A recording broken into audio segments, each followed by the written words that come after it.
y'all, welcome to my YouTube channel. Today I'm out at Naked Acres and I'm going to play the 2025 OB layout and use U-Disc for the whole distances. No microphone, so sorry about audio and a bit of the quality issue. Hole 1 is a par 3, approximately 185 feet.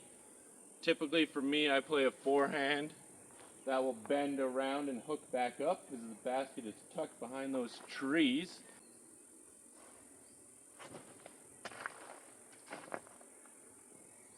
I have about 60 feet to get in, so I'm just looking to put it beside the basket and get an easy par to start the round out.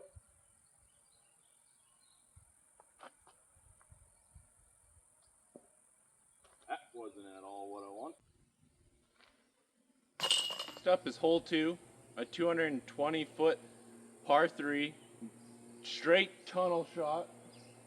We've got OB long in the basket, approximately 10 feet long, and the basket is sitting just to pass the hump into that sun patch. FX2, thumber down the gut. Hope to kind of slide and skip up to the basket.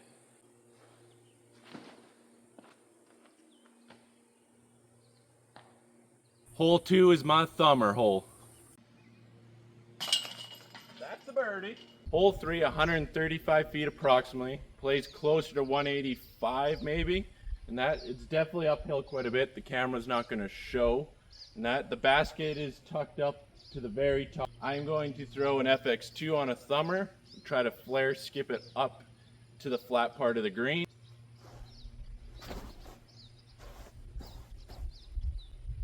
I believe that's parked. That's another birdie. Okay, we're at hole 4, par 3, 242 feet. Downhill tunnel shot. You got to tuck into the basket in the last little bit of the left trees, approximately 30 feet before the tunnel ends. Try a little FX2 tomahawk. Try to flare skip into the pin.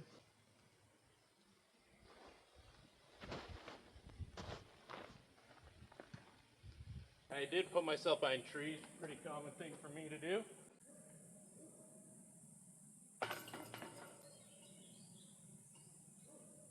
Okay, well, throw that a little harder.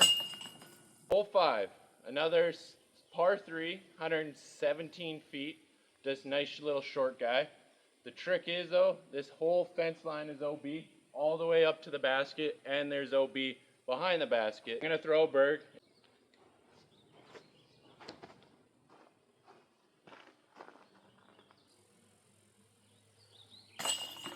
Next up is hole 6, the first par 4 of the course at 346 feet. It is downhill tunnel shot. If you hit the gap right up the middle, all the rest is, I would say, is almost a spray and pray. Go with the flick roller, the duck labs on it. Shout out to Alien Disc Golf. Shout out to Alien Disc Golf.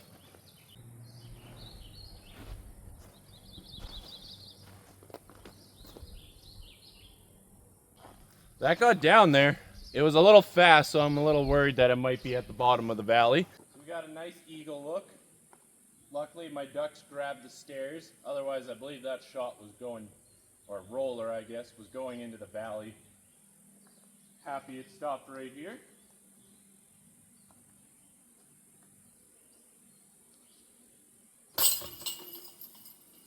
And that's an eagle. Next up is hole 7. A par 3, 176 feet. It is a pure tunnel. It is straight in front of us. There is a slight bend to it. We've got OB left in the tree line, OB right, just before the fence, kind of on the last tree line on the right. I'm gonna go with a FX2 tomahawk.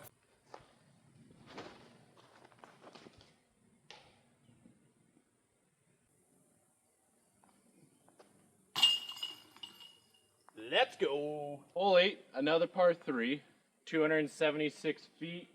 It is a blind shot.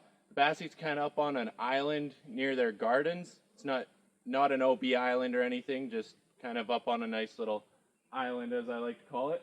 Streamline range, probably my favorite throwing putter now that I've had in my bag since the space race. Shout out to Charlie, Adam, and Dan for running the space race.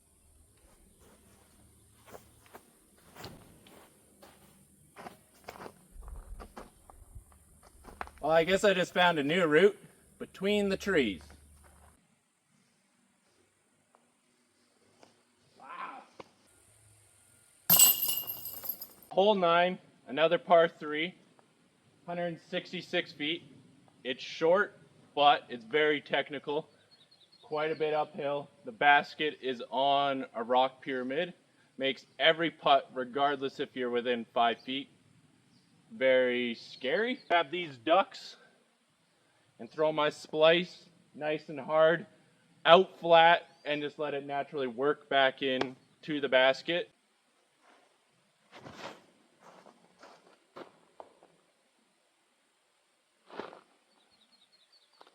Damn trees. Got a 45 foot putt uphill on an elevated basket. Yes, it's runnable, but right now I'm kind of on a heater on this front 9, so I want to continue that. I'm most likely just going to lay it up and try to get the tap in par. Still not ideal on this hole though.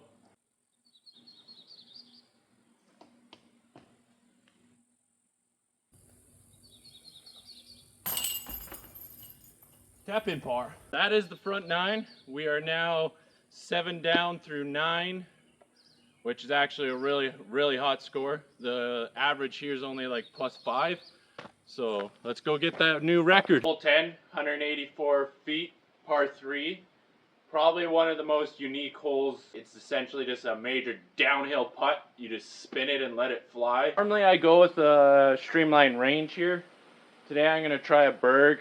I just been finding I haven't had enough finish back at the basket, and leaves me with like a 45 foot putt that's elevated with OB at the end with a creek.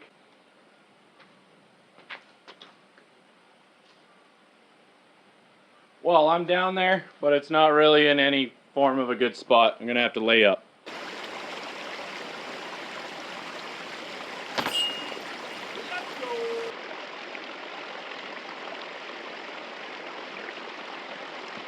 Hole 11, 127 feet, par 3 again. It is a tight tunnel all the way, essentially a dead straight shot to the basket. There is OB Creek running through the whole left side and the front side of essentially the island for the basket. I am again going to go with an FX2 air skip across the creek and just get me somewhere on the island.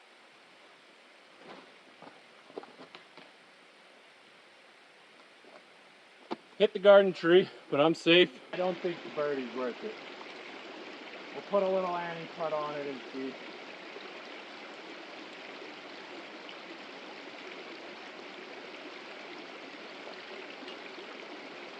Okay, maybe I could have got it.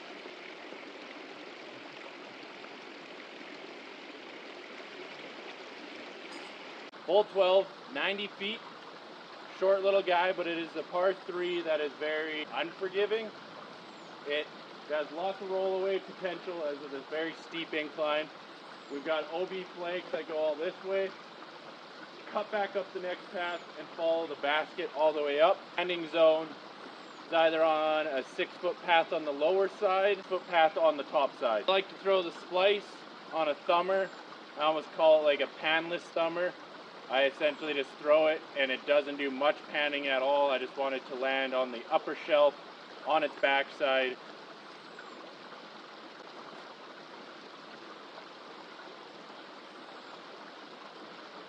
Or I could just park it. Okay, so I didn't quite park it. Hole 13, 166 feet. Go straight up this path, veer slightly to the left, and then your basket will finish you to the right. Ideally a forehand, a flex forehand. That is how I've aced it with a fireball. Not this exact one, but fireball. I'm the only one to ace it. Flex forehand. That will be my throw this round too.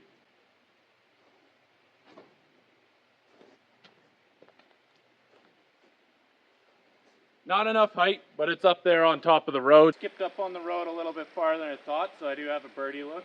Worst case, it probably will just fall into the pit of despair if I miss short. Go! Oh.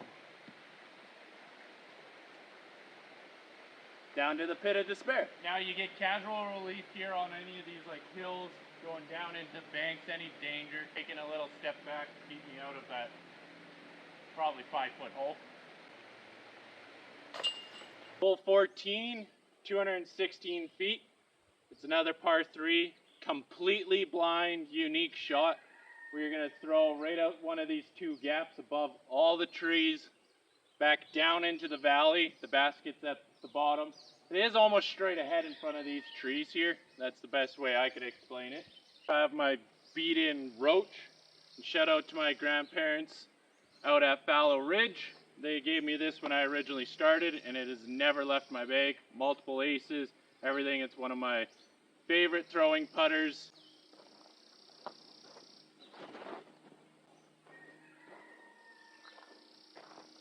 Oh yeah, that looks great.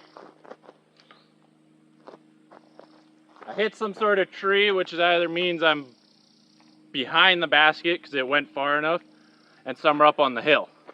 Like I said at the tee, I must have hit a tree near it because it flew out. It had to be one of these, and it just happened to drop right here. So a nice little tap-in birdie. Hole 15 is a par 4, 377 feet. Ideally, that 377 feet is if you find your way straight through this wall of trees, because the basket is around this corner all the way around. OB left on the whole tree line all the way up there. I'm going to go with my uplink, and shout out to Alien Disc Golf.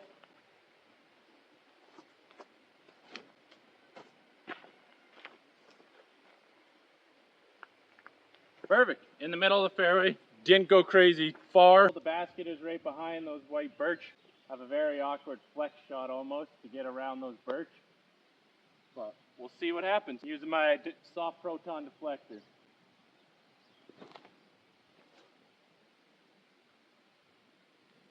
Okay, so despite that deflector being horrible, I got here, I hit the wall, or these logs. Shout out to Tyler for putting the logs there, saving me a stroke potentially. Straddle putts are my weakness, so watch that.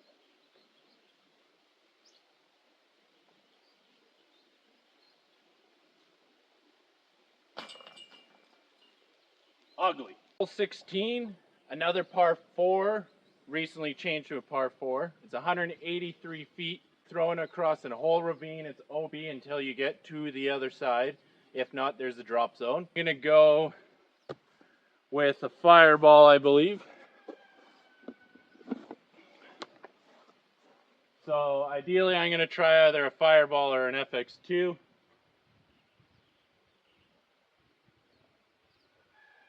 I think I'm gonna go fireball so I could still do standstill.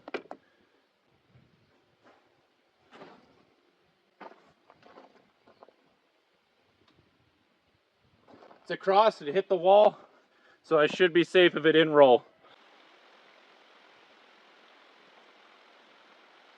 So my thumber got across and spiked itself right in the mountain. This disc is more than half buried in right now, kind of tombstone.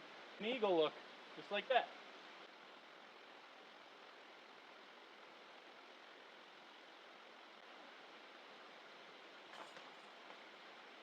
That hit my chest and then went. I didn't think that was in at all.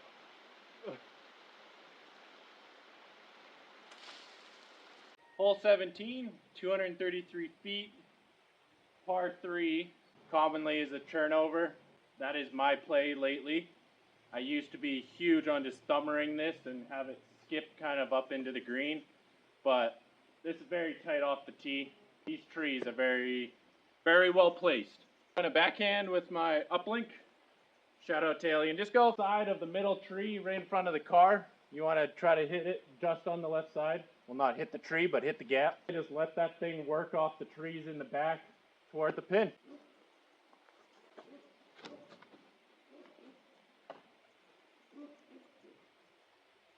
Well, that definitely wasn't an ideal gap. So I happened to land on 14's pad.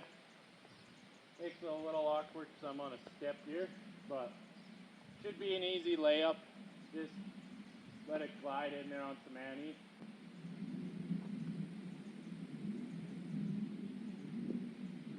Could have been a bit closer. Definitely not the most ideal layup, but it got me there.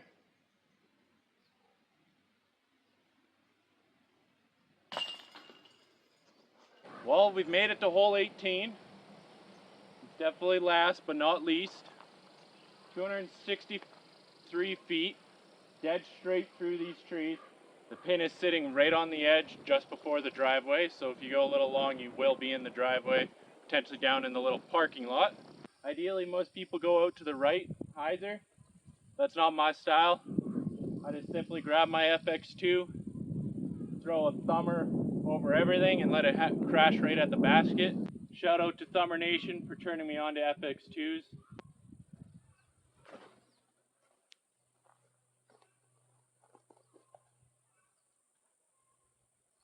That's absolutely parked. Let's go. Well, that's it for my round at Naked Acres. Totally did not go how I thought it would go. I honestly thought I would play subpar, somewhere around maybe like -2, -4, because I thought the camera, talking, all that would definitely make me nervous. And in the end, maybe at the start I was a little nervous and everything in front of the camera, but I think actually it relaxed me a little more throughout, and it kept my mind off the course record, which now I officially could say I hold it. I have a -14 on the official OB layout. And again, thank you for watching. Please like, subscribe, and comment below on what your favorite hole is on this course. There's definitely some unique ones